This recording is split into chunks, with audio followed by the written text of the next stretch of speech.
Roadkill Extra shows up every weekday on Motor Trend On Demand, and you can see them all with a 30-day free trial at motortrendondemand.com. But here's an example of one of the shows that you missed last week.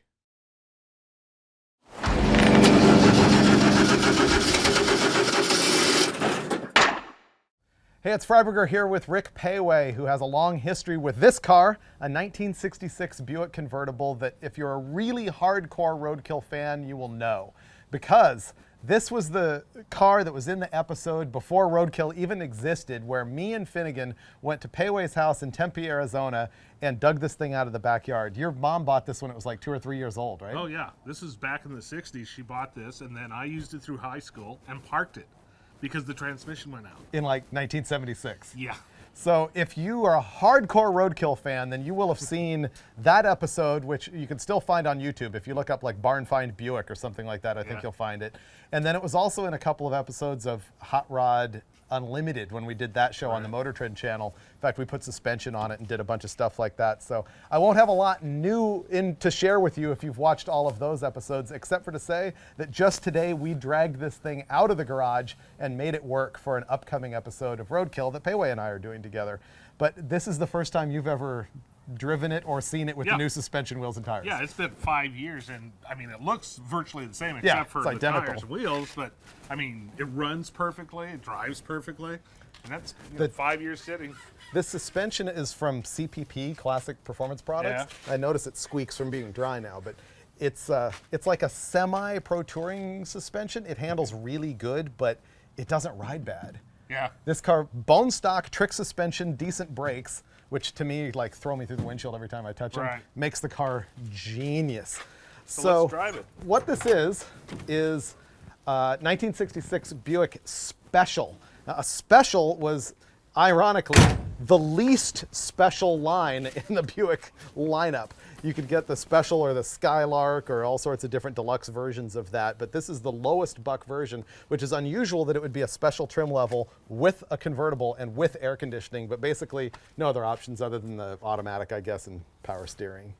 Didn't you say like only 1,500 made or something? I had the production number on this at one time. Low. It was really low. I'm not sure if it was 15, but it was low. And the problem was we left it in the backyard in Arizona with the top up, but then it rotted off.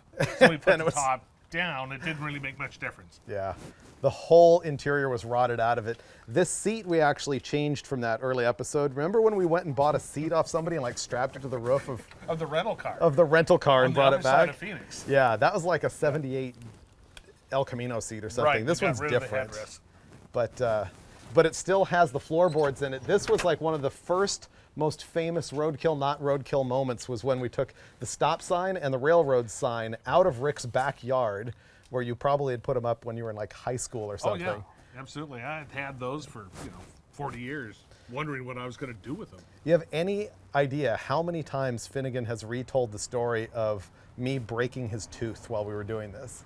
Did you even know about that at the time? Know about that. I didn't know about it at the time, or at least I don't remember it. But apparently I was underneath bashing something, and he was lying under the dash fixing something, and like his head was right where I was bashing. And I hit it, and it like broke a tooth. And he's not lying. I mean, there was a piece of tooth missing. You can see in a couple of episodes. Wow. The wheels on this thing are from Rocket Racing wheels.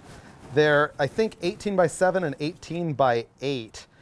They're filthy. These are their Rocket Booster line, and I am typically not an 18-inch wheel on an old muscle car kind of guy. Rick really, really, really isn't. I can live with this. I'm pretty good with it. He can't stand it. I like the style. It's a good-looking wheel. It's just the wrong diameter. If this was a 15, yeah, it'd be maybe perfect. Even a 16, if there was such a thing, it'd be okay. But 18, it's just not for me. They sell it. You can get 15s. I put them on. Send some out. So the engine in this thing is a 300 cubic inch Buick V8. And what's interesting is the air cleaner lid, which is somewhere, says Wildcat 310 on it. Back then, Buick used to give the air cleaner a number on it that was really the torque rating of the engine rather than the cubic inch displacement, which is kind of strange in the muscle car era, but that's what they did. There it is, the Wildcat 310. But it's actually 300 cubic inches. Right. And what Rick likes about this is this engine family is exactly the same as a Buick / Jeep Dauntless V6. that came in 198 and 225, right? Yeah. Yeah. But could you get it in the 198 is only in a Buick. A 225 is Right. in all Jeeps. Right. Yeah.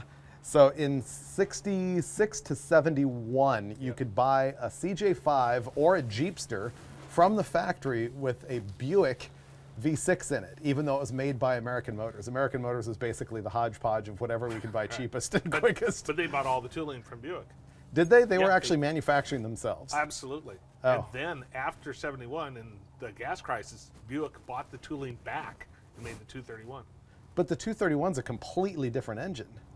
No? They made a 231 odd fire. Remember, the 225 is an odd fire too. Right. So after like 1 or 2 years of that, they changed to a even fire. Right. Which is why you can take the 231 electronic odd fire distributor and put it in a 225. And have it be completely wrong and not run? No, it runs actually better. Oh, it does? Remember, these things originally came with some really weird Prestolite distributors. Then they went to the Delco standard with the little window and everything. You'd have to change the camshaft and the crank and everything to run an odd fire distributor, even fire distributor, and odd fire motor? No, they made the odd fire 231 for 2 years. Oh, that distributor works perfectly. Okay. I get what you're saying. You got to grind off a manifold bolt, but that's it.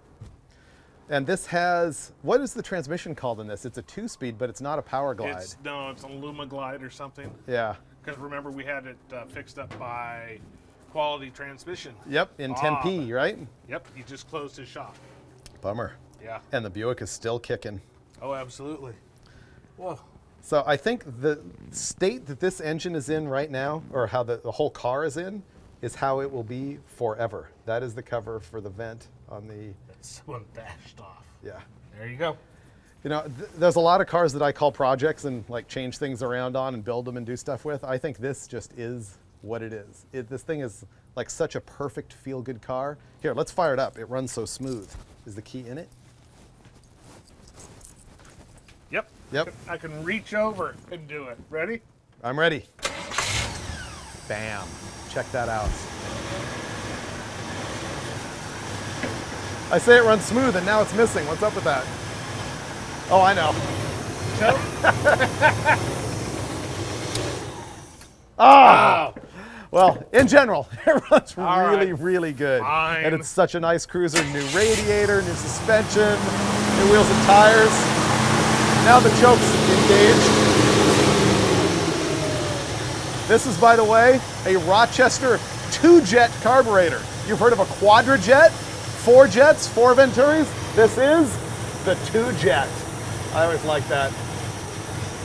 So anyway, just to catch up to let you know that the old barn find Buick is alive and well, and you'll be seeing it in an episode of Roadkill if you haven't already. And I don't know, are you taking this back? I'd love to. Yeah. Road trip. Your road trip. Oh, man, it'd be awesome. Yep. So basically, Rick gave this thing to me at the time that we rescued it from his mom's backyard, but now that house has been sold and he's got another one in more space. But I don't know if you can let it sit outside again. It sat outside for 40 years. Yeah, but it's good now. It was good then. Why do you think I gave it to you? I know. We'll do an episode in like 40 years of you and me. We'll be like 85 years old. Okay. All right. So that's a commitment here on Roadkill Extra. Done.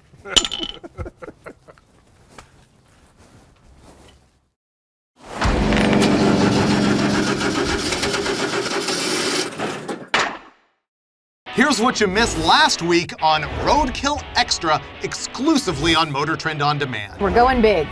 Full size Dodge big. I have kind of a fetish for going to the swap meet and searching this stuff out because you can find things that are just such high quality, made in USA stuff. The stop sign and the railroad sign. This was like one of the first most famous Roadkill, not Roadkill moments. If you need more Roadkill Extra, go sign up for the 30-day free trial right now.